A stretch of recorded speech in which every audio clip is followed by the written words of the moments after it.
pas de pain seulement, mais de toute parole qui sort de la bouche de Dieu. Nous voici donc rendus à la page réservée au résumé du culte de cette matinée. Le texte de base était celui de 1 Thessaloniciens, chapitre 2, du verset 1 au verset 16, avec pour thème « Le comble au péché ».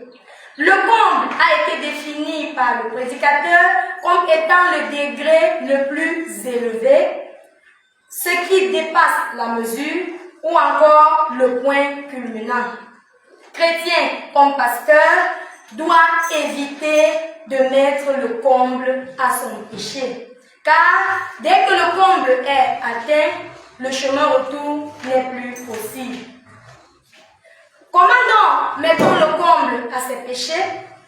L'apôtre Paul, serviteur de Dieu, a démontré les actes par lesquels un serviteur de Dieu ou encore un chrétien peut mettre le comble à ses péchés. Et par la même occasion, a montré comment est-ce qu'on devrait se conduire pour éviter de mettre le comble à son péché. Ainsi, il a été dit qu'un serviteur de Dieu doit connaître qu'il a le devoir de ne transmettre que ce que Dieu veut et rien que ce que Dieu veut. En plus, il a été dit que cela ne se ferait ni sur de la mousse, encore moins sur du velours. Tout en sachant que le chemin ne serait pas facile, le Seigneur Jésus-Christ, en venant lui-même dans ce monde, savait qu'il serait un homme de douleur, habitué à la souffrance, qu'il aurait des combats, et même des combats venant de ses proches, de ses frères. De même, en voulant passer sur le chemin tracé par Dieu, sache que tu peux passer même une semaine sans dormir à cause des difficultés. Cependant, si tu sors de la voie de Dieu pour autant, toi, serviteur de Dieu, tu tomberas dans l'erreur, la faute et la cupidité au point de prêcher l'évangile pour obtenir en retour les biens de ceux qui croient par toi. Peux-tu te sacrifier pour les brebis du Seigneur, comme l'a fait l'apôtre Paul? Si oui, pourquoi poursuis-tu ton frère? Pourquoi lui gardes-tu rancune? Pourquoi l'empêches-tu de prêcher l'évangile?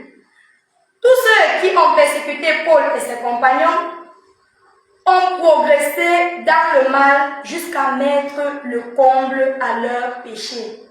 Et pendant tout ce temps, Dieu s'est tu, puisqu'il n'est pas pressé comme l'homme, chaque chose ayant un temps devant lui.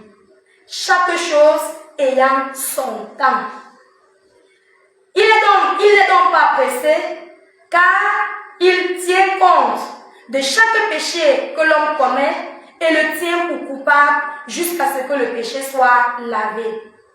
Dans Nombre, chapitre 14, du verset 18 au verset 23, Dieu a démontré que sa patience n'exclut ni sa sévérité, ni ses exigences. C'est pourquoi, méfie-toi de mettre le comble à tes péchés, ou encore, méfie-toi d'atteindre le nombre de péchés marquant la ligne rouge chez Dieu. Le silence de Dieu ne signifie pas sa faiblesse, encore moins son aveuglement, mais plutôt sa miséricorde et sa bonté qui s'arrêteront si tu persistes dans la mauvaise voie. Selon Psaume chapitre 50 du verset 16 au verset 21, il nous est dit que si tu te plais à multiplier tes mauvaises actions, un jour viendra où Dieu te répondra. Sache donc qu'il ne faut pas attendre d'avoir péché 9 fois pour se repentir, car Adam n'a péché qu'une seule fois et c'était fini pour lui. En d'autres termes, il avait mis le comble à son péché par ce péché qu'il avait commis. Sois donc sensible lorsque la parole de Dieu te montre que si tu es sur la mauvaise voie et change le plus tôt possible. N'endurcis pas ton cœur quand tu sais que tu es sur la mauvaise voie. Aussi, ne te fie pas à ce qui se passe autour de toi pour oublier que tu as des conditions à remplir pour entrer au ciel. C'est ici que nous atterrissons pour mettre un thème au résumé du culte, au résumé de la parole au mieux de cette matinée. Nous vous l'avons dit, elle a été tirée du livre de 1 Thessaloniciens chapitre 2, du verset 1 au verset 16, avec pour thème le comble au péché.